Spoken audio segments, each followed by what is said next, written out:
Έχω μεγάλη έμπνευση χάρη στον πίνακά σου. Πρέπει να ελέγξω τον προϋπολογισμό που μου έστειλε ο Θωμάς και τελειώνω. Βιάζομαι να μιλήσω με τα κορίτσια της λύσης. Γιατί? Περίμενε, με συγχωρείς. Εμπρός. Γεια σου αγάπη μου. Γεια σου μαμά, κάτι κάνεις? Εσένα μου βλέπει, Μαρία. Ο άντρας Ψάχνες. σου θέλει χιλιάδες, σε χαιρετάει εδώ στο γραφείο μου. που με φτιάχνει. Πες ευχαριστώ, Είδανε που με φτιάχνει. ευχαριστώ που σου στέλνει Είδανε που με φτιάχνει. Είδανε. Έλα, το μάμα. Είδανε. Βίντεο που πιάνει.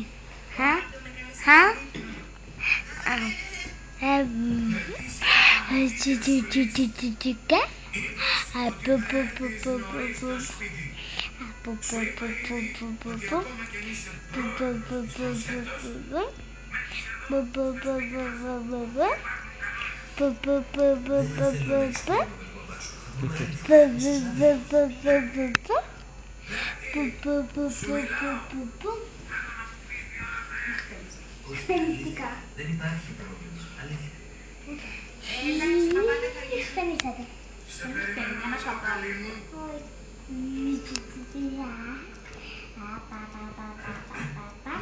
Πάμε, γεια Μαρία. Ήθελα να έρθω για δείπνο μαζί σου. Ναι, και εγώ.